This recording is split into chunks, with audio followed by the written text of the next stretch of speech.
السلام علیکم ورحمۃ اللہ وبرکاتہ. کیا حال ہے آپ کا؟ الحمد للہ. نحمده ونصلی علی رسولہ الکریم. اما بعد فاعوذ باللہ من الشیطان الرجیم. بسم اللہ الرحمن الرحیم. رب اشرح لی صدری ویسر لی امری واحلل عقدۃ من لسانی یفقہوا قولی. کل کے پارے کے نکات کر لیتے ہیں. شیطان کو برا بھلا کہنے کا کوئی فائدہ نہیں، اس سے وہ مزید پھولتا ہے، اکڑتا ہے، تکبر کرتا ہے کہ میری چال کامیاب ہو گئی. نیند موت کی بہن ہے، اس لیے ہر روز رات کو اپنی موت کو یاد کرنا چاہیے. نماز میں جلدی نہ کرے. روح اللہ کی نشانیوں میں سے ایک نشانی ہے، اور روز رات کے وقت روح کا نکلنا اور صبح کے وقت لوٹنا بہت بڑی قدرت کی نشانی ہے اللہ کی. تحمل مزاجی، حلم اللہ کی طرف سے، اور جلد بازی شیطان کی طرف سے ہے. آخرت کا حقیقی خوف جو انسان کو فائدہ دیتا ہے وہ علم کے بعد آتا ہے. انما یخشی اللہ من عبادہ العلماء.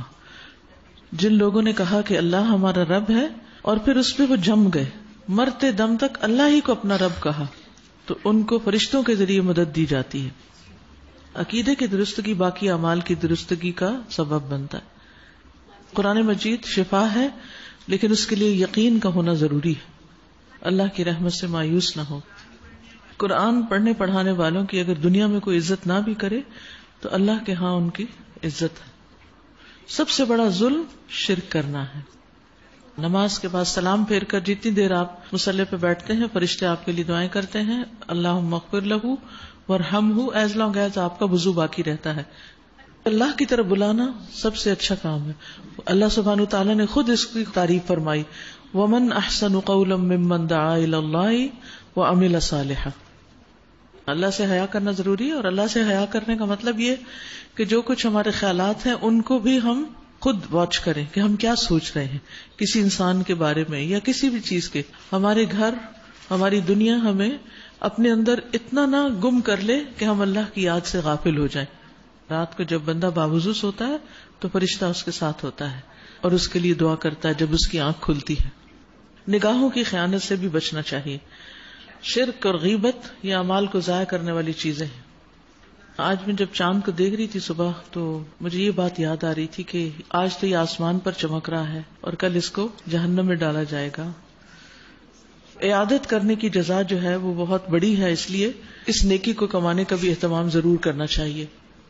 دیکھیے ہم زندگی میں کتنی چیزوں سے دلچسپیاں رکھتے ہیں اور کئی کئی کام شوق سے کر رہے ہوتے ہیں، تو ہمیں ہر آیت کے اوپر ٹھہر کر غور کرنا چاہیے، اس کا معنی سمجھنا چاہیے اور اس کو یاد کرنے کی کوشش کرنی چاہیے، اس کو صحیح پڑھنا چاہیے، کیونکہ ایک ایک آیت جو ہے وہ درجوں کی بلندی کا ذریعہ ہے.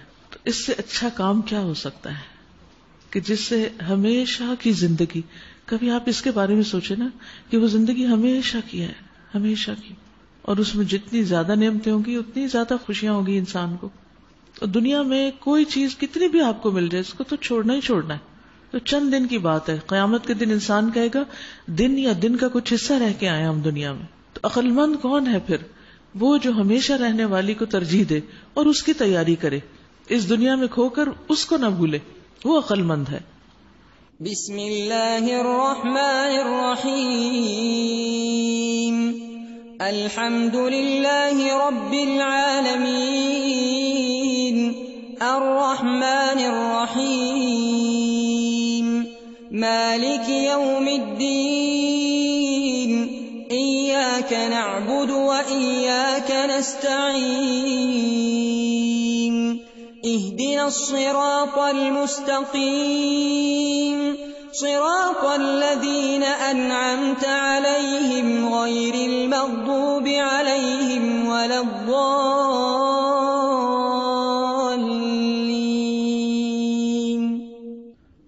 رمضان شہر الدعاء. رمضان دعا کا مہینہ. ماہ رمضان اور روزے سے متعلق امور کا ذکر کرنے کے بعد اللہ تعالیٰ قرآن مجید میں فرماتے ہیں وَإِذَا سَأَلَكَ عِبَادِي عَنِّي فَإِنِّي قَرِيبٌ أُجِيبُ دَعْوَةَ الدَّاعِ إِذَا دَعَانِ فَلْيَسْتَجِيبُوا لِي وَلْيُؤْمِنُوا بِي لَعَلَّهُمْ يَرْشُدُونَ. اور جب میرے بندے میرے بارے میں آپ سے پوچھیں تو کہہ دیجئے کہ میں قریب ہوں، میں پکارنے والے کی پکار کا جواب دیتا ہوں جب بھی وہ مجھے پکارے، بس چاہیے کہ وہ میری بات مان لیں اور مجھ پر ایمان لائیں تاکہ وہ ہدایت پائیں۔ تو اس سے پتہ چلتا ہے کہ بندہ جب بھی اللہ تعالیٰ کو پکارتا ہے، دن میں یا رات میں، تنگی میں یا خوشحالی میں، اللہ سبحانہ و تعالیٰ اس کی بات سنتے ہیں، جواب دیتے ہیں۔ لیکن اگر ہم چاہتے ہیں ہماری دعائیں قبول ہوں تو اس کے لیے کیا ضروری ہے کہ ہم بھی اللہ کے احکامات کو کھلے دل سے قبول کر لیں اور اللہ تعالیٰ پر بھروسہ رکھیں۔ اس سے انسان مشکل وقت میں مایوس نہیں ہوتا اور انسان کو کوئی نہ کوئی راستہ مل ہی جاتا ہے، انسان ہدایت پا جاتا ہے، اللہ کی مدد آ جاتی ہے۔ رمضان میں کثرت سے دعائیں کرنی چاہیے، یعنی ویسے تو عام دنوں میں بھی کرنی چاہیے، لیکن یہ مہینہ قبولیت کا ہے، اس لیے اور بھی زیادہ کرنی چاہیے، کیونکہ اس میں قبولیت دعا کے بہت سے مواقع ہیں۔ اور ویسے بھی دیکھا جائے تو دعا جو ہے وہ عبادت ہے۔ نبی صلی اللہ علیہ وسلم نے فرمایا الدعاء هو العبادہ، دعا ہی عبادت ہے، اور دعا سے زیادہ کوئی چیز اللہ کے ہاں معزز نہیں۔ یعنی انسان جب اللہ سے دعا کرتا ہے تو اللہ سبحانہ وتعالی اس چیز کو پسند کرتا ہے، آنر دیتا ہے، کیونکہ اس میں بندہ اپنی عاجزی اور اپنے فقر اور اپنی محتاجی کا اقرار کرتا ہے، اس کا اظہار کرتا ہے۔ اور ویسے بھی اللہ سبحانہ وتعالی بندے کے اٹھے ہوئے ہاتھوں کو خالی نہیں لوٹاتا۔ حدیث میں آتا ہے رسول اللہ صلی اللہ علیہ وسلم نے فرمایا بلا شبہ اللہ سبحانہ وتعالی بہت رحم کرنے والا اور بہت عزت والا ہے، اسے اپنے بندے سے شرم آتی ہے کہ وہ اس کے آگے اپنے دونوں ہاتھ اٹھائے پھر وہ ان میں کوئی خیر نہ ڈالے۔ تو جب آپ ہاتھ اٹھا کے دعا کرتے ہیں تو اللہ سبحانہ وتعالی آپ کی دعا قبول فرماتے ہیں۔ روزہ دار کی دعا قبول کی جاتی ہے۔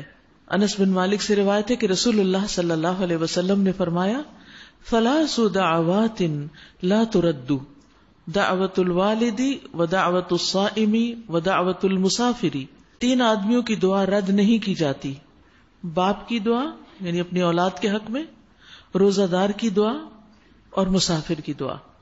ایک اور روایت میں حضرت ابو سعید خدری سے مروی ہے کہ رسول اللہ صلی اللہ علیہ وسلم نے فرمایا ان للہ تبارک و تعالی اتقاء فی کل یوم ولیلۃ یعنی فی رمضان وان لکل مسلم فی کل یوم ولیلۃ دعوۃ مستجابۃ، بے شک اللہ تعالی ماہ رمضان کے ہر دن اور رات میں لوگوں کو جہنم سے آزاد کرتے ہیں، اور ماہ رمضان کے ہر دن اور رات میں مسلمان کے لیے ایک ایسی دعا ہے جسے قبولیت سے نوازا جاتا ہے، یعنی آپ جتنی بھی دعائیں مانگتے ہیں اس میں سے کوئی نہ کوئی دعا آپ کی اس میں قبول کر لی جاتی ہے۔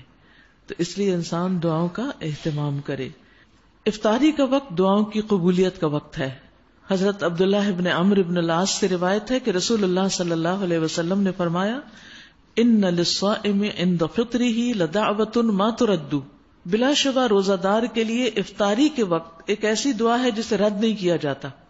تو وہ وقت بڑا قیمتی ہے، دن کا آخر کا، اور خاص طور پر جیسے جمعے کی آخری گھڑیاں ان میں بھی دعا قبول ہوتی ہے، اور پھر روزہ بھی ہو تو انسان کو پوری طرح اللہ سبحانہ تعالیٰ کی طرف متوجہ ہو جانا چاہیے، اور اس وقت باقی سب چیزوں کو ایک طرف چھوڑ دینا چاہیے۔ دنیا کے سارے کام ہو جاتے ہیں لیکن یہ وقت روز روز نہیں آتا۔ ہمیں نہیں معلوم کہ ہماری زندگی کے اور کتنے رمضان باقی ہیں یا نہیں ہیں، تو اس لیے ہر روزے کو امپورٹنس دیں، ہر دن امپورٹنٹ، اور ہر دن اپنی دعاؤں کی کوئی فہرست رکھیں اپنے سامنے، یا وہ خاص چیزیں جو آپ کو چاہیے، مثلا ہماری زندگی میں اگر کچھ مسائل ہیں یا کچھ ہماری اپنی ہی ویکنیسز ہیں، ہماری اپنی کچھ ضروریات ہیں، اللہ سبحانہ تعالیٰ سے مانگتے ہوئے شرمانا نہیں چاہیے۔ وہ بندے سے خوش ہوتا ہے اور اس بات کو پسند کرتا ہے کہ ہم اس سے مانگیں۔ اسی طرح اللہ تعالیٰ کو اچھے اچھے ناموں کے ساتھ پکاریں، کیونکہ یہ دعاؤں کی قبولیت کا ذریعہ ہوتے ہیں۔ افطاری کے علاوہ سحری کا وقت جو ہے وہ بھی قبولیت کا وقت ہے۔ صحیح مسلم کی روایت ہے رسول اللہ صلی اللہ علیہ وسلم نے فرمایا جب رات کا پہلا تہائی حصہ گزر جاتا ہے تو اللہ تعالیٰ آسمان دنیا پہ نزول فرماتے ہیں۔ ایک اور روایت میں جب آخری تہائی حصہ ہوتا ہے اور کہتے ہیں کہ میں ہوں بادشاہ، میں ہوں بادشاہ، کون ہے جو مجھ سے دعا کرے کہ میں اسے قبول کر لوں؟ کون ہے جو مجھ سے سوال کرے کہ میں اسے عطا کروں؟ کون ہے جو مجھ سے بخشش طلب کرے کہ میں اسے بخش دوں؟ مسلسل طلوع فجر تک اسی طرح ہوتا رہتا ہے، یعنی جب تک اذان نہیں ہو جاتی اللہ تعالیٰ اسی طرح پکارتے رہتے ہیں، کون ہے جو مجھ سے مانگے تو میں اس کو دوں. اور ہم ہیں کہ ہمیں وہ آواز سنائی ہی نہیں دیتی. obviously اس طرح تو ڈائریکٹ نہیں سنائی دے گی، لیکن اگر ہمیں اس کا علم ہوگا تو ہمارے دل کے اندر سے یاد دہانی آئے گی کہ یہ قبولیت کا وقت ہے، کچھ مانگ لو. ہم سحری کرتے ہوئے ویسے بھی تو ادھر ادھر کی باتیں کر ہی لیتے ہیں نا، بالکل چپ کر کے تو نہیں کر رہے ہوتے. تو اگر ہم بندوں سے بات کر سکتے ہیں تو دل دل میں اللہ کو بھی پکار سکتے ہیں. آپ دیکھیے وہ کون سی چیزیں ہیں جن میں رکاوٹ آئی ہوئی ہے. آپ کی زندگی میں کوئی بندش ہے، کوئی مسئلہ اٹکا ہوا ہے، کوئی کام ہو کے نہیں دیتا، یا وہ کون سی چیزیں ہیں جو آپ کو پریشان کیے رکھتی ہیں، آپ کو غمگین کیے رکھتی ہیں، جس میں آپ بندوں کی مدد چاہ رہے ہوتے ہیں.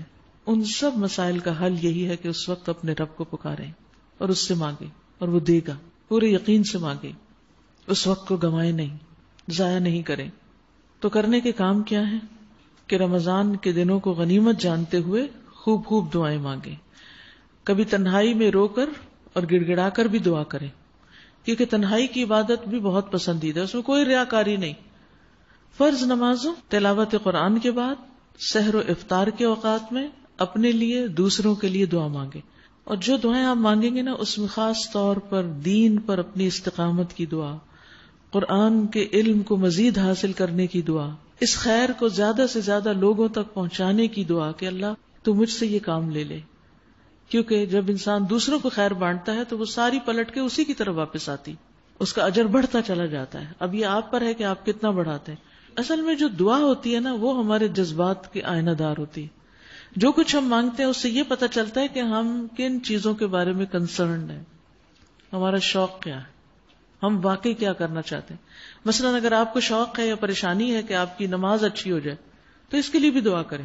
اگر آپ کے دل میں بخل یا تنگی ہوتی ہے تو اس کے لیے بھی دعا کریں، اللہ میرا دل کھلا کر دے اور مجھے زیادہ سے زیادہ صدقہ خیرات کرنے کی توفیق دے.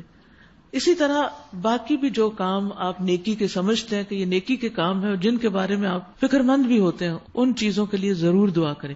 اور ہوتا یہ کہ اس وقت اچانک باتیں نہیں یاد آتی، اس وقت تو ہمیں صرف کھانے کی ہوتی ہے کہ اب کتنے منٹ رہ گئے ہیں، تو دعائیں کم یاد آتی ہیں. تو اگر پہلے سے کہیں لکھ کر رکھی ہوئی ہو تو اپنی ڈائری اٹھائیں اور اس میں سے دیکھ کر بھی آپ پڑھ سکتے ہیں. دعاؤں کی کتب مثلاً قرآنی اور مسنون دعائیں، اور اپنی بنائی ہوئی لسٹ سے مدد لیں.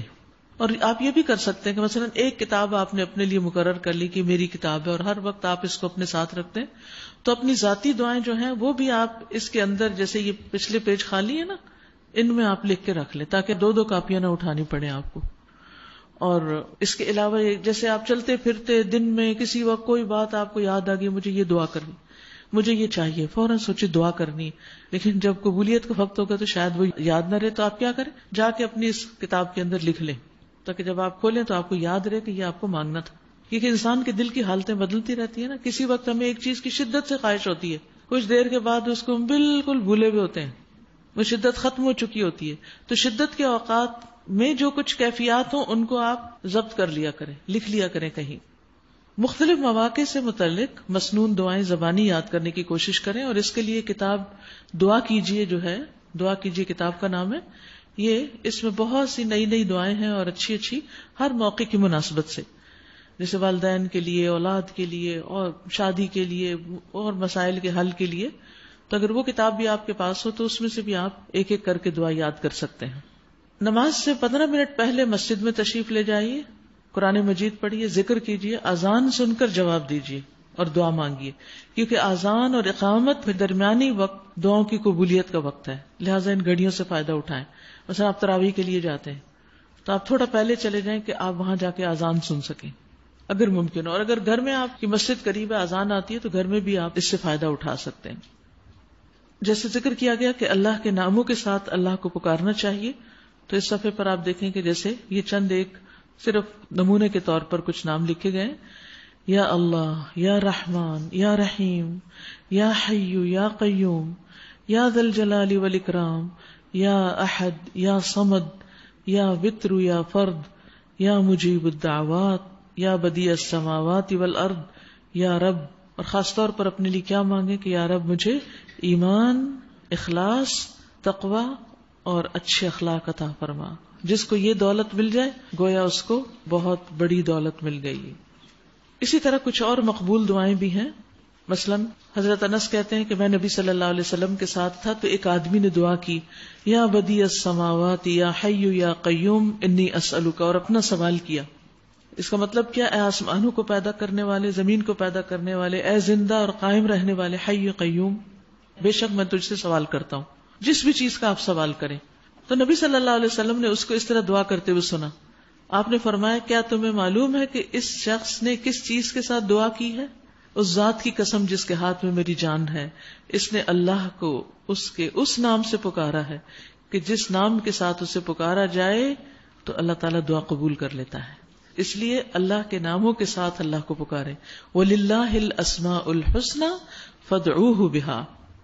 اسی طرح یا ذا الجلال والاکرام جو ہے، اس کے بارے میں بھی آتا ہے کہ کثرت سے اس نام کے ساتھ دعا کی جائے. الظوا بیا ذا الجلال والاکرام. اسی طرح لا الہ الا انت سبحانک انی کنت من الظالمین. اسی طرح اللہم انی اسألک بانی اشہد انک انت اللہ لا الہ الا انت الاحد الصمد الذی لم یلد ولم یولد ولم یکن لہ کفوا احد. پرانی اور مسنون دعاؤں کے شروع میں آپ دیکھیے کہ اس صفحے پر یہ جو دو دعائیں دی گئی نا، اللہم انی اسألک، اللہم انی اسألک، یہ دو دعائیں بھی ایسی ہیں کہ جن کے ذریعے اللہ سے سوال کیا جائے تو اللہ تعالیٰ عطا کرتا ہے، دعا قبول کرتا ہے. اسی لیے یہ شروع میں لکھ دی گئی کہ دوسری دعائیں پڑھنے سے پہلے آپ ان دعاؤں کو بھی پڑھ لیں. پرانی اور مسنون دعاؤں کے پیج 5 پر ہیں یہ. چلیے اب قرآن مجید کی طرف آتے ہیں، اپنے دلوں کا جائزہ لیجئے. انما المؤمنون الذين اذا ذكر الله وجلت قلوبهم واذا تليت عليهم آياته زادتهم ايمانا وَإِذَا تُلِيَتْ عَلَيْهِمْ آيَاتُهُ زَادَتْهُمْ إِيمَانًا وَعَلَى رَبِّهِمْ يَتَوَكَّلُونَ. الَّذِينَ يُقِيمُونَ الصَّلَاةَ وَمِمَّا رَزَقْنَاهُمْ يُنْفِقُونَ. أولئك هم المؤمنون حقا لهم درجات عند ربهم ومغفرة ورزق كريم. 25واں پارہ.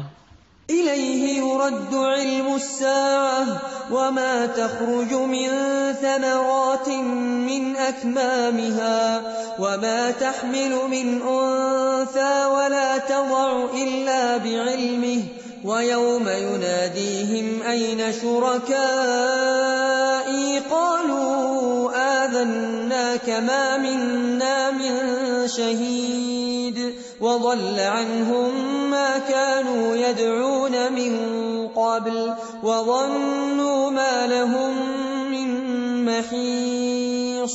لا يسأم الإنسان من دعاء الخير وإن مسه الشر فيئوس قنوط. شروع کرتی ہوں اللہ کے نام سے جو بے انتہا مہربان نہایت رحم فرمانے والا ہے. الیہ یرد علم الساعہ وما تخرج من ثمرات من اکمامها وما تحمل من انثى ولا تدع الا بعلمه. اس گھڑی کا علم یعنی قیامت کا علم اللہ ہی کی طرف راجع ہے، اسی کی طرف لوٹایا جاتا ہے، یعنی اس کے سوا کوئی بھی نہیں جانتا مخلوق میں سے، حتیٰ کہ جس فرشتے نے سور پھونکنا ہے اس کو بھی نہیں پتا کہ قیامت کب آئے گی. اس کا علم صرف اور صرف اللہ کے پاس ہے. وہی ان سارے پھلوں کو جانتا ہے جو اپنے شگوفوں میں سے نکلتے ہیں، سارے پھل ہر طرح کے. اور ثمرات صرف فواکہ کو نہیں، فروٹس کو نہیں کہتے، بلکہ ہر پودے کے اندر سے جو چیز نکلتی ہے غذا کے طور پر کھانے کے لیے، وہ اس کا ثمرہ یا پھل ہوتی ہے. ان سب کو اللہ جانتا ہے، جتنی بھی تعداد میں ہے وہ دنیا میں جس موسم میں ہوتے ہیں. اسی کو معلوم ہے کہ کون سی مادہ حاملہ ہوئی ہے، یعنی صرف عورت نہیں بلکہ کون سی مادہ، سب کے بارے میں.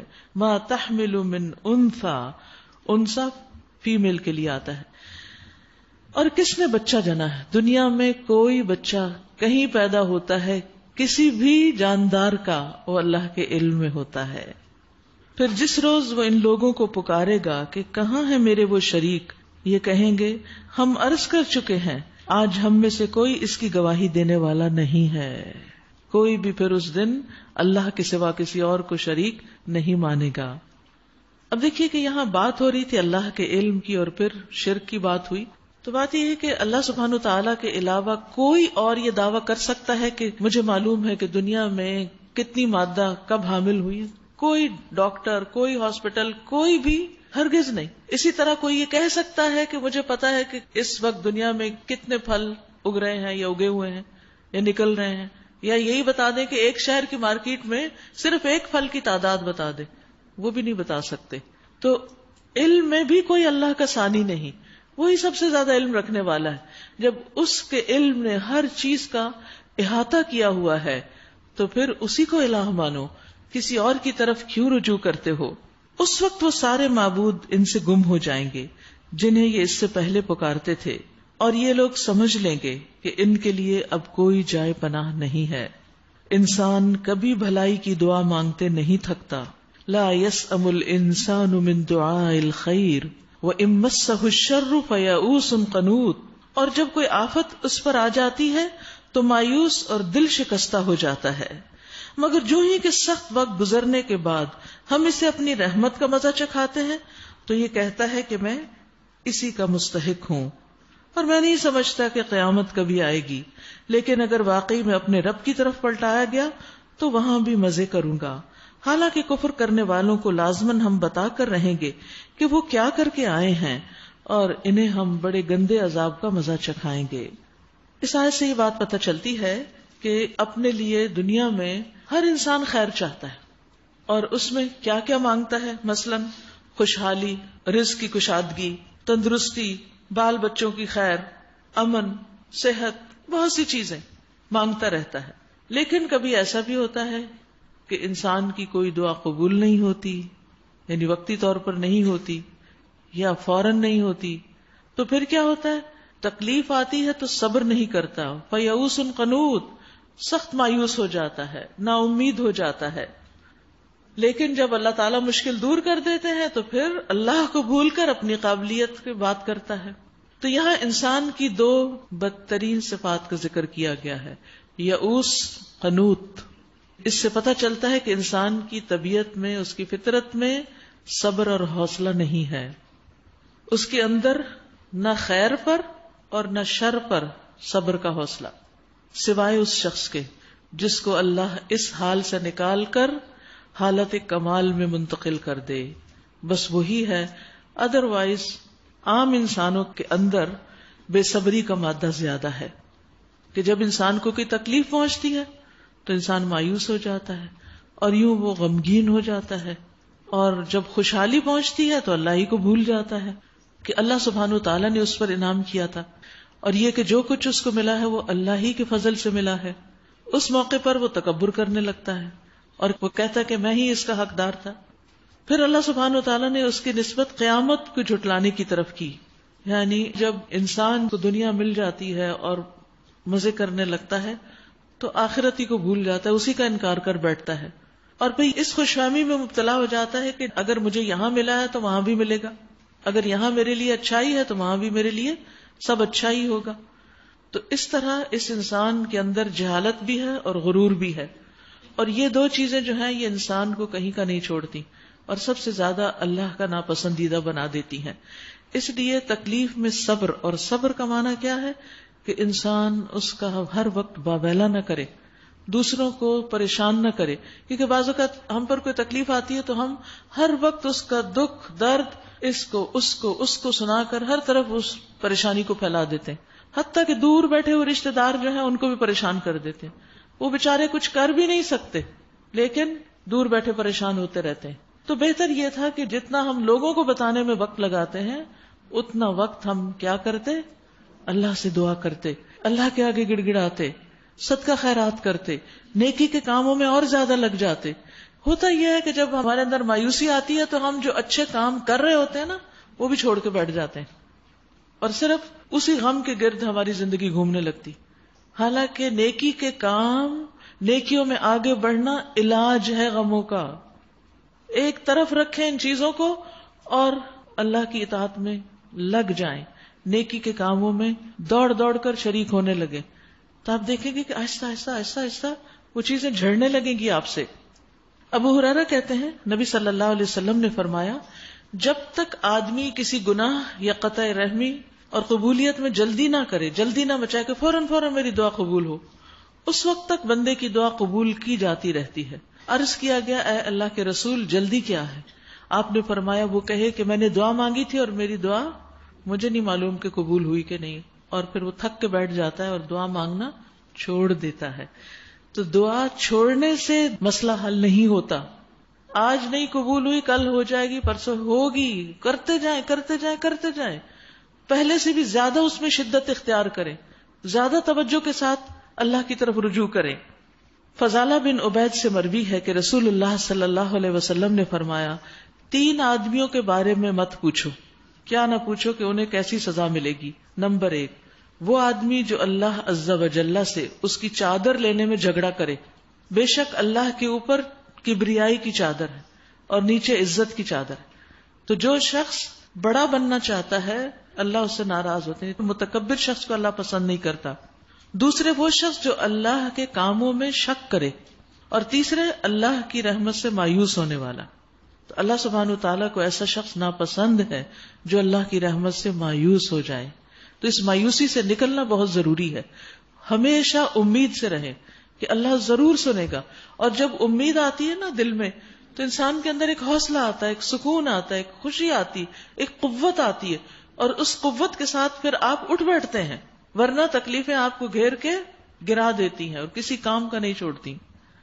پھر اسی طرح دوسری بات یہاں یہ کی گئی 51 میں کہ جب ہم انسان کو نعمت عطا کرتے ہیں، یعنی اللہ سبحانہ وتعالیٰ اس کو نعمت دیتے ہیں، تو پھر وہ کیا کرتا ہے؟ وَإِذَا أَنْعَمْنَا عَلَى الْإِنسَانِ أَعْرَضَ، تو وہ اعراض کرتا ہے، حق سے منہ موڑ جاتا ہے، اللہ کی اطاعت سے منہ پھیر لیتا ہے، اللہ کی یاد سے منہ پھیر لیتا ہے. وَنَأَى بِجَانِبِهِ، اور اپنا پہلو موڑ لیتا ہے، اکڑ جاتا ہے. لیکن پھر جب اس پہ کوئی تکلیف آتی ہے، وَإِذَا مَسَّهُ الشَّرُّ فَذُو دُعَاءٍ عَرِيضٍ، تو لمبی چوڑی دعائیں کرنے لگتا ہے. یعنی انسان کا حال دیکھیں، نعمت ہے تو اللہ کو یاد نہیں کرتا، تکلیف آئی تھوڑی بہت دعا کی اور پھر سخت مایوسی. جب تکلیف دور ہو گئی تو پھر اکڑ گیا، پھر تکلیف آئی پھر وہی مایوسی، پھر دعائیں کرنے لگتا ہے دوبارہ، ورنہ پھر اللہ کو بھول جاتا ہے. تو اس لیے بہت ضروری ہے کہ انسان اپنے اندر ایک اعتدال پیدا کرے، خوشی ہو یا غم ہو، ہر حال میں اللہ کو یاد کرتا رہے. یعنی تنگی میں صبر اور فراخی میں شکر.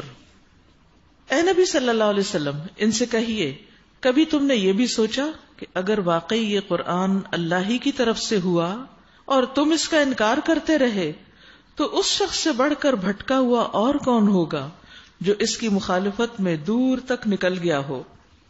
یعنی 2 میں سے ایک بات ہوتی ہے نا ہر معاملے میں.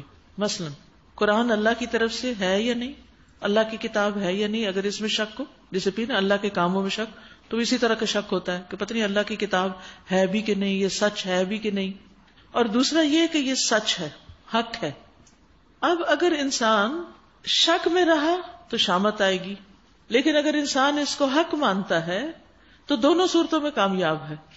اسی طرح آخرت، ایک شخص کہتا ہے پتہ نہیں آئے گی کہ نہیں آئے گی قیامت، دوسرا کہتا ہے آئے گی. اب اگر نہیں آتی تو جو مانتا ہے اس کا کوئی نقصان نہیں، لیکن اگر وہ آ گئی تو نقصان کس کا ہے؟ جس نے اس کو نہیں مانا. تو نہ ماننا اور انکار جو ہے وہ انسان کے لیے نقصان دہ ہے. شک سے نکل جانا چاہیے، ایمان کی طرف بڑھنا چاہیے، کیونکہ اس میں فائدہ ہی فائدہ ہے. سنریہم آیاتنا فی الآفاق وفی انفسہم، ان قریب ہم ان کو اپنی نشانیاں آفاق میں بھی دکھائیں گے اور ان کے اپنے نفس میں بھی، یہاں تک کہ ان پر یہ بات کھل جائے گی کہ یہ قرآن واقعی برحق ہے. یعنی ایک وقت آئے گا کہ لوگ قرآن کی آیات کو سچا مان لیں گے. کس طرح؟ کائنات میں ان نشانیوں کو دیکھ کر جن کا ذکر قرآن کرتا ہے، اور اسی طرح انسان کے اپنے نفس کے اندر. اب آپ دیکھیے کہ قرآن نے انسانی تخلیق کے جو مراحل تفصیل سے بیان کیے ہیں، سورۃ المؤمنون میں بھی آپ نے دیکھا، اسی طرح سورۃ الحج میں. یہ جو تفصیلات ہیں یہ نبی صلی اللہ علیہ وسلم کو تو ذاتی طور پر معلوم نہیں تھی، اس وقت پوری دنیا میں کسی کو بھی معلوم نہیں تھی، لیکن وحی الہی کے ذریعے آپ کو دی گئی. اور آج آپ دیکھیں کہ انسانوں نے جب مختلف طرح کے آلات کے ذریعے یا انسانوں کے پیٹ کھول کے ان سب چیزوں کو اپنی آنکھوں سے دیکھ لیا، تو واقعی وہ لوگ اس کتاب کی حقانیت اور سچائی پر ایمان لے آئے کہ یہ اللہ ہی کی کتاب ہو سکتی ہے، کیونکہ 1400 سال پہلے یہ بات کسی کو بھی معلوم نہیں تھی، خصوصاً وہ لوگ جنہوں نے اس کو خود ڈسکور کیا. تو نشانیاں کائنات میں بھی ہیں اور نشانیاں خود ہماری اپنی ذات میں بھی ہیں. کیا یہ بات کافی نہیں ہے کہ تیرا رب ہر چیز پر گواہ ہے؟ آگاہ رہو، یہ لوگ اپنے رب کی ملاقات میں شک رکھتے ہیں. سن رکھو، وہ ہر چیز پر محیط ہے. سورۃ الشورى. بسم اللہ الرحمن الرحیم. حامیم عین سین قاف كذلك يوحي إليك وإلى الذين من قبلك الله العزيز الحكيم له ما في السماوات وما في الأرض وهو العلي العظيم تكاد السماوات يتفطرن من فوقهن والملائكة يسبحون بحمد ربهم ويستغفرون لمن في الأرض ألا إن الله هو الغفور الرحيم. شروع کرتی ہوں اللہ کے نام سے جو بے انتہا مہربان نہایت رحم فرمانے والا ہے. حامیم عین سین قاف كذلك يوحي إليك وإلى الذين من قبلك الله العزيز الحكيم. حامیم عین سین قاف. اسی طرح اللہ غالب و حکیم تمہاری طرف اور تم سے پہلے گزرے ہوئے رسولوں کی طرف وحی کرتا رہا ہے. آسمانوں اور زمین میں جو کچھ بھی ہے اسی کا ہے اور وہ برتر اور عظیم ہے. قریب ہے کہ آسمان اوپر سے پھٹ پڑے، یعنی اللہ کی عظمت و جلال کی وجہ سے. فرشتے اپنے رب کی حمد کے ساتھ اس کی تسبیح کر رہے ہیں اور زمین والوں کے حق میں درگزر کی درخواستیں کیے جاتے ہیں. آگاہ رہو، حقیقت میں اللہ غفور الرحیم ہے. آپ دیکھیے یہاں اللہ سبحانہ وتعالیٰ کی صفت علو اور عظمت کا بھی ذکر ہوا، پھر فرشتوں کی تسبیح کا بھی ذکر ہوا. خاص طور پر جو عرش اٹھائے ہوئے فرشتے ہیں وہ اللہ کی تسبیح کرتے ہیں اور اس کے ساتھ ساتھ زمین والوں کے لیے استغفار کرتے ہیں. والذین اتخذوا من دونہ اولیاء اللہ حفیظ علیہم. جن لوگوں نے اس کو چھوڑ کر اپنے کچھ دوسرے سرپرست بنا رکھے ہیں اللہ ہی ان پر نگران ہے. تم ان کے حوالہ دار نہیں، یعنی آپ ذمہ دار نہیں. ہاں اسی طرح اے نبی یہ قرآن عربی ہم نے آپ کی طرف وحی کیا ہے تاکہ تم بستیوں کے مرکز یعنی شہر مکہ اور اس کے گرد و پیش رہنے والوں کو خبردار کر دو، یعنی جو دعوت مکہ سے شروع ہوئی وہ پوری دنیا تک پھیل جائے، اور جمع ہونے کے دن سے ڈرا دو جس کے آنے میں کوئی شک نہیں. ایک گروہ کو جنت میں جانا ہے اور دوسرے کو دوزخ میں. اگر اللہ چاہتا تو ان سب کو ایک ہی امت بنا دیتا، مگر وہ جسے چاہتا ہے اپنی رحمت میں داخل کر دیتا ہے. اور ظالموں کا نہ کوئی ولی ہے نہ مددگار. کیا یہ ایسے نادان ہیں کہ انہوں نے اسے چھوڑ کر دوسرے ولی بنا رکھے ہیں؟ ولی یعنی دوست تو اللہ ہی ہے، وہی مردوں کو زندہ کرتا ہے اور وہ ہر چیز پر قادر ہے. وَمَا اخْتَلَفْتُمْ فِيهِ مِنْ شَيْءٍ فَحُكْمُهُ إِلَى اللَّهِ. بہت اہم آیت ہے یہ بھی. تمہارے درمیان جس معاملے میں بھی اختلاف ہوا اس کا فیصلہ کرنا اللہ کا کام ہے. آپ دیکھیے کہ انسانوں کے ذہن، سوچیں، ماحول، علم، ان کے لیولز مختلف ہوتے ہیں. اس بنا پر ان کے درمیان سوچ کا اختلاف پایا جاتا ہے، کبھی دین کے معاملے میں، کبھی دنیا کے معاملے میں بھی. جہاں تک دنیا کا معاملہ ہے وہ تو اپنی جگہ، لیکن دین کے معاملے میں جو اختلافات ہیں، کیونکہ ہر گروہ اپنے آپ کو حق پہ سمجھتا ہے، تو ان اختلافات کا فیصلہ کون کرے گا کہ کون سچا اور کون نہیں؟ اللہ ہی کرے گا. فحکمہ الی اللہ. تو اس لیے اختلافات کے موقع پر ہمیں قرآن و سنت کی طرف رجوع کرنا چاہیے اس معاملے میں اللہ تعالیٰ کیا فرماتا ہے. اور دوسرے یہ کہ انسان کچھ معاملات کو دنیا میں حل نہیں کر سکتا، کیونکہ کچھ جھگڑے تو پھر دین ہی کی بنیاد پر لوگوں میں پیدا ہو جاتے ہیں، وہ بھی سوچ اور سمجھ کے فرق کی وجہ سے اور علم کے لیول کے فرق کی وجہ سے بھی. ایسے میں بھی انسان کو پھر معاملات اللہ کے سپرد کر دینا چاہیے، اور ان معاملوں میں زیادہ بحث مباحثہ اور جھگڑا اور ایک دوسرے کے ساتھ تعلقات کی خرابی تک نوبت نہیں آنی چاہیے. یعنی ڈفرنس مینجمنٹ کیا ہے کہ اختلاف کے باوجود اتحاد رہے، تب اختلافات جو ہیں وہ اپنی حد کے اندر رہتے ہیں. کہ آپ کی سوچ فرق ہے، مثلا ہسبینڈ وائف ہیں، آپ عورت ہیں وہ مرد ہیں، بایولوجیکل ڈفرینسز ہیں آپ دونوں میں، دونوں کا دائرہ کار فرق ہے، دونوں کا مزاج اور شخصیت فرق ہے. اختلاف کیسے نہیں ہوگا؟ بہت سی چیزوں میں فرق آئے گا، اختلاف ہوگا، لیکن اس کو مخالفت نہیں بنا لینا چاہیے. یعنی کہ محاذ جنگ کسی کیفیت نہیں اختیار کر لینی چاہیے اس اختلاف کو. اور اس بات کو سمجھنا چاہیے کہ دوسرا شخص مجھ سے مختلف ہے، اس لیے اس کی بات مختلف ہے، اور اس کے باوجود ہم اکٹھے رہ سکتے ہیں.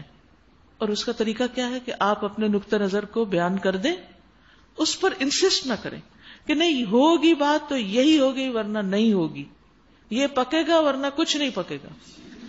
یہ نہیں ہونا چاہیے. ٹھیک ہے آپ کا نہیں دل چاہتا وہ کھانے کو تو کوئی بات نہیں، دوسرے کا دل چاہ رہا ہے تو آج اس کی بات مان لیں، کل اپنا کچھ کر لیں. یعنی صبر کے ساتھ، حکمت کے ساتھ بہت سے معاملات سلجھائے جا سکتے ہیں. یاد رکھیے یہ انسان کی میچورٹی کی علامت ہوتی کہ وہ اختلافات کو کس طریقے سے حل کرتا ہے. اور اختلافات کے موقع پر لڑائی جھگڑے کی کیفیت پیدا ہو جانا اور بدتمیزی پہ اتر آنا اور بد اخلاقی پہ اتر آنا، یہ انتہائی ناسمجھی اور امیچورٹی کا طریقہ ہوتا ہے. اس سے پناہ مانگنی چاہیے. ذالکم اللہ ربی، وہی اللہ میرا رب ہے، علیہ توکلت، اسی پر میں نے بھروسہ کیا، والیہ انیب، اور اسی کی طرف میں رجوع کرتا ہوں. کون ہے وہ؟ فاطر السماوات والارض، آسمانوں اور زمین کا بنانے والا. جعل لکم من انفسکم ازواجا، جس نے تمہاری اپنی جنس سے تمہارے لیے جوڑے پیدا کیے، اور اسی طرح جانوروں میں بھی انہی کے ہم جنس جوڑے بنائے، اور اس طریقے سے وہ تمہاری نسلیں پھیلاتا ہے. کائنات کی کوئی چیز اس کے مشابہ نہیں. لیس کمثلہ شیء، یہ بات ہمارے ذہن نشین ہو جانی چاہیے کہ کوئی بھی اللہ سبحانہ وتعالیٰ کی طرح نہیں. لیس کمثلہ شیء، اس جیسی کوئی چیز نہیں. وہ سب کچھ سننے اور دیکھنے والا ہے. آسمانوں اور زمین کے خزانوں کی کنجیاں اس کے پاس ہیں. جسے چاہتا ہے کھلا رزق دیتا ہے، جسے چاہتا ہے نپا تلا دیتا ہے. اسے ہر چیز کا علم ہے. سبحان اللہ، ہر چیز کا اس کو علم ہے، اور اس علم کی بنا پر وہ فیصلہ کرتا ہے کہ کس کو کتنا رزق دیا جانا چاہیے. بعض اوقات اللہ سبحانہ وتعالیٰ کسی کو زیادہ دیتا ہے، پھر زیادہ دے کے کم کر دیتا ہے، کبھی کم کر کے زیادہ کر دیتا ہے. یہ اس کو پتا ہے کہ بندے کے لیے کیا چیز زیادہ بہتر ہے. کیونکہ بعض لوگوں کو اگر زیادہ رزق مل جائے تو وہ اپنی آخرت خراب کر بیٹھے، تکبر میں حد سے گزر جائیں، سرکش بن جائیں. اور کچھ لوگوں کو اگر فقر میں مبتلا کیا جائے تو وہ ان کے لیے سخت آزمائش اور کفر کا سبب بن جائے. اس لیے اللہ کے فیصلوں پر راضی رہنا چاہیے اور اس سے خیر اور عافیت مانگتے رہنا چاہیے. شرع لکم من الدین ما وصى به نوحا والذی اوحینا الیک، اس نے تمہارے لیے دین کا وہی طریقہ مقرر کیا جس کا حکم اس نے نوح علیہ السلام کو دیا تھا، اور جسے اب تمہاری طرف ہم نے وحی کے ذریعے سے بھیجا ہے، اور جس کی ہدایت ہم ابراہیم اور موسیٰ اور عیسیٰ علیہم السلام کو دے چکے ہیں، اس تاکید کے ساتھ کہ قائم کرو اس دین کو اور اس میں متفرق نہ ہو جاؤ، یعنی دین میں اختلاف مت کرو. یہی بات ان مشرکین کو سخت ناگوار ہوئی ہے جس کی طرف اے محمد صلی اللہ علیہ وسلم آپ انہیں دعوت دے رہے ہیں. کس چیز کی دعوت دے رہے تھے آپ ان کو؟ توحید کی. تو یہاں دین سے مراد توحید ہے، قانون نہیں ہے، کیونکہ شریعتیں تو ہر پیغمبر کی الگ الگ تھیں. اصل دین یعنی توحید سب کے درمیان مشترک ہے. اور جب یہ کہا گیا ان اقیم الدین، تو اس کا مطلب دین قائم کرنا یعنی اللہ کی توحید اختیار کرنا اور اس کی اطاعت کرنا ہے، اللہ اور اس کے رسولوں اور کتابوں اور آخرت پر ایمان لانا ہے. جہاں تک فروعی احکامات ہیں وہ مختلف شریعتوں میں مختلف طرح رہے ہیں. اب آپ دیکھیے کہ جیسے نماز کا طریقہ جو ہے اس میں کچھ نہ کچھ اختلاف پہلی شریعتوں میں بھی رہا اور ہماری شریعت کے اندر بھی تھوڑا بہت اختلاف آ جاتا ہے. یہ چیزیں وہ نہیں جن کی بنا پر ہم ایک دوسرے سے جھگڑے کریں اور ایک دوسرے کو برا بھلا کہیں اور ایک دوسرے کو گمراہ قرار دے دیں اور ایک دوسرے کی عزت احترام اور اس سے محبت کرنا چھوڑ دیں، چاہے وہ شخص کتنا بھی متقی اور پرہیزگار ہو. یہ طرز عمل انتہائی خطرناک ہے، کیونکہ عبادت کے طریقے میں جو فروعی اختلافات، مثلا نماز ہے تو نماز میں آپ دیکھیے زیادہ سے زیادہ 2 مکتب فکر میں کیا فرق ہے، رفع یدین کرنے یا نہ کرنے کا، یا اونچی اور آہستہ آمین کہنے کا، یا اور کیا. تو اب آپ دیکھیے کہ اس بنا پر اگر مسجدیں الگ کر لی جائیں اور اس بنا پر ایک دوسرے کو برا بھلا کہا جائے تو یہ ہم سے مطلوب نہیں. اصل جو اختلاف ہے وہ توحید اور شرک کا ہے جس پر انسان کو فوکس کرنا چاہیے، کیونکہ ہر پیغمبر نے اسی کی طرف بلایا اور مشرکین کو یہی بات ناگوار ہوتی ہے کہ آپ ایک رب کی بات کیوں کرتے ہیں. اللہ جسے چاہتا ہے اپنا کر لیتا ہے اور اپنی طرف آنے کا راستہ اسی کو دکھاتا ہے جو اس کی طرف رجوع کرے. کتنی واضح بات ہے یہ. ہدایت کس کو ملتی ہے؟ جو اس کی طرف رجوع کرے، جس کو ہدایت کی طلب ہو. لوگوں میں جو تفرقہ رونما ہوا ہے وہ اس کے بعد ہوا ہے کہ ان کے پاس علم آ چکا تھا اور اس بنا پر ہوا کہ وہ آپس میں ایک دوسرے پر زیادتی کرنا چاہتے تھے. ایک اختلاف ہوتا ہے علم کے بغیر جہالت کے ساتھ، وہ عام لوگوں کا اختلاف ہوتا ہے، اور ایک اختلاف ہوتا ہے علم کے بعد اور وہ خاص لوگوں کا اختلاف ہوتا ہے، علماء کا اختلاف ہوتا ہے. تو اس میں عموماً پھر سرکشی جو ہے یا ایک دوسرے پر زیادتی جو ہے وہ ان کو اکٹھا نہیں ہونے دیتی. ہر ایک کیا چاہتا ہے کہ میری بات سب سے اہم ہو، وہ مان لی جائے. اگر تیرا رب پہلے ہی یہ نہ فرما چکا ہوتا کہ ایک وقت مقرر تک فیصلہ ملتوی رکھا جائے گا یعنی قیامت کے دن تک، تو ان کا قضیہ چکا دیا گیا ہوتا. اور حقیقت یہ ہے کہ اگلوں کے بعد جو لوگ کتاب کے وارث بنائے گئے وہ اس کی طرف سے بڑے اضطراب انگیز شک میں پڑے ہوئے ہیں. چونکہ یہ حالت پیدا ہو چکی ہے اس لیے اے محمد صلی اللہ علیہ وسلم اب تم اسی دین کی طرف دعوت دو اور جس طرح تمہیں حکم دیا گیا ہے اس پر مضبوطی کے ساتھ قائم ہو جاؤ، اور ان لوگوں کی خواہشات کا اتباع نہ کرو، اور ان سے کہہ دو کہ اللہ نے جو کتاب بھی نازل کی ہے میں اس پر ایمان لایا. مجھے حکم دیا گیا ہے کہ میں تمہارے درمیان انصاف کروں. اللہ ہی ہمارا رب بھی ہے اور تمہارا رب بھی. ہمارے اعمال ہمارے لیے ہیں اور تمہارے اعمال تمہارے لیے. ہمارے اور تمہارے درمیان کوئی جھگڑا نہیں. اللہ ایک روز ہم سب کو جمع کرے گا اور اسی کی طرف سب کو جانا ہے. یاد رکھیے جب انسان اپنی آخرت کو سامنے رکھتا ہے تو پھر جھگڑے ختم ہونے لگتے ہیں، کیونکہ پیغمبروں کو اللہ نے کس لیے چنا؟ انا اخلصناہم بخالصۃ ذکر الدار. اس گھر کی یاد کی وجہ سے وہ خالص کیے گئے، چن لیے گئے. اور حقیقت یہ ہے کہ جو شخص اپنی موت کو یاد کرتا ہے، اس زندگی کی اور ان سارے کاموں کی ناپائیداری اس کے سامنے رہتی ہے، تو اس کے اندر ایک خاص قسم کی تواضع پیدا ہوتی ہے، عاجزی پیدا ہوتی ہے، اور پھر اس کے کام درست ہونے لگتے ہیں. اس کے لیے لوگوں کے ساتھ مل جل کر رہنا آسان ہو جاتا ہے، کیونکہ وہ ہر چیز کو سمجھتا ہے کہ یہ کون سی پائیدار ہے، اور وہ جانتا ہے کہ اگر میں نے کسی پر بھی کوئی زیادتی کی تو اللہ کے حضور جا کر کیا جواب دوں گا. ایک ایک عمل تو لکھا جا رہا ہے اور اس کا حساب ہوگا. تو اس سے انسان پھر اپنے اعمال کی اصلاح کی کوشش کرتا ہے.